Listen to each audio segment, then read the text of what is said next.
A few years ago, I lost everything. I mean, my career, my relationship, my entire sense of who I was, just gone. And that night, I stumbled onto something that changed everything. My losses, they weren't punishments. Turns out they were invitations to rebuild with gold. In Japan, broken bowls are repaired with gold. The cracks aren't hidden, they're honored. In the next 10 minutes, I'll show you exactly how to do this with your life. But here's the problem we all face. We live in a world that makes this kind of deep, meaningful healing and rebuilding, well, almost impossible. Instead of a clear path forward, we're handed this complicated maze that's basically designed to keep us stuck before we can even begin. And there are 3 modern traps in particular that work together to keep us right where we are. Trap number 1, the comparison machine. Social media shows you everyone's highlight reel while you're living your blooper reel. You scroll through curated perfection while sitting in your actual mess. The algorithm feeds you success stories precisely when you feel like a failure. Trap number 2, the distraction economy. Every app, notification, and streaming service is engineered to keep you numb. Discomfort hits, and within seconds, your thumb is scrolling.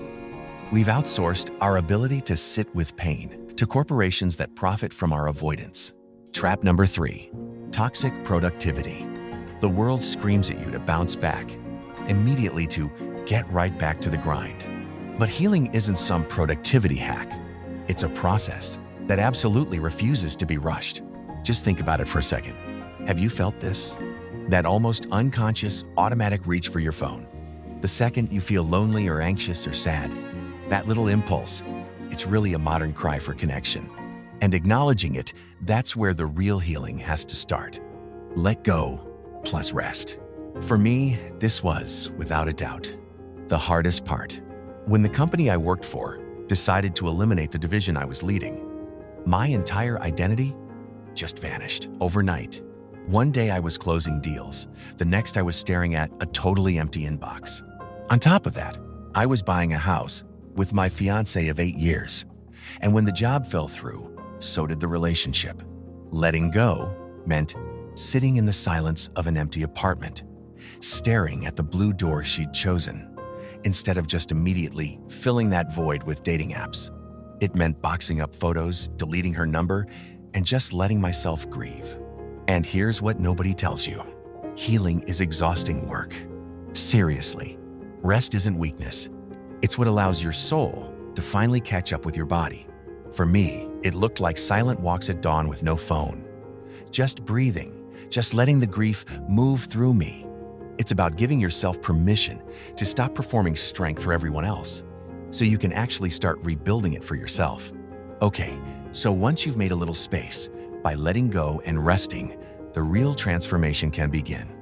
That grief, that emptiness, sitting in that apartment, it forced me to ask a question I had been avoiding my whole life. Who am I when everything I built is gone? Not the titles, not the relationship, not the plans, just me. And that question led me to something the ancient philosophers understood thousands of years ago. They knew that the real transformation doesn't happen in the doing. It happens in the reflecting. Reflect plus trust. Rumi said, the wound is the place where the light enters you. Reflection is taking your pain and turning it into wisdom. You sit with the question, what is this teaching me? Not why did this happen, but what can I become because of it? Then comes trust. Pathmata. Mathemata. Learning through suffering. The ancient Greeks knew this. Real wisdom has a cost, and that cost is struggle. When a bowl breaks, Kintsugi masters don't hide the cracks. They mend it with gold. The cracks become beauty, not shame. That's how we rebuild ourselves. Now, this next part is crucial. It's where most people give up. You see that pause looks different for everyone.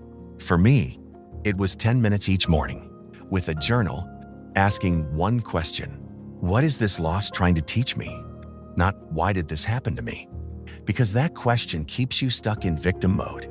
But what can I learn from this? What strength is being forged right now that I couldn't have built any other way? Some days I had no answer.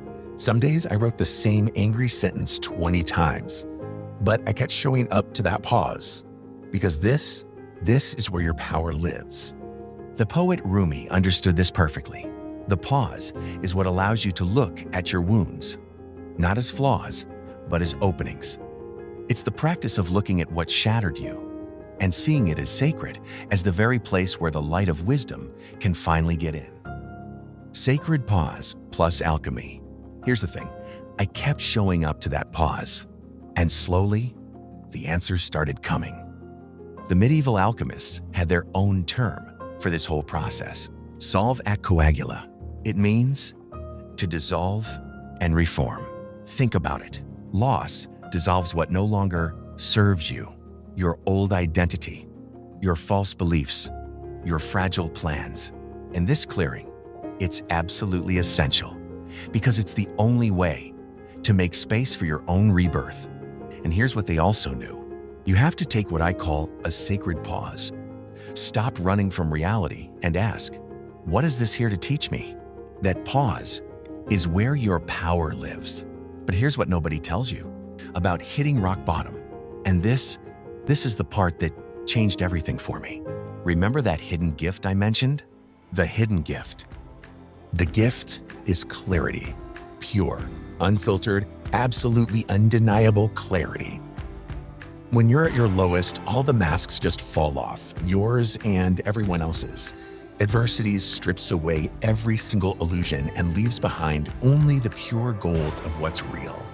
You find out who is truly in your corner, what truly matters, and who you truly are when everything else is gone. So the most crucial thing is to reframe the entire experience. The fire you walk through, it wasn't sent to destroy you. No, it was sent to refine you, to burn away everything that wasn't authentically you, leaving only what is strong, true, and real. So I'll leave you with this question. Look at your own cracks, your own scars, with a kind of gentle curiosity. Don't hide them, honor them. What lessons are shimmering in there? What strength was forged in that fire? Your story isn't over. It's being gilded with wisdom, one golden seam at a time. If this resonated with you, please share it with someone who could use some hope right now. Subscribe so we can continue this journey together. Because ultimately, it's not the challenges we face that shape who we are. It's how we choose to heal and grow from them.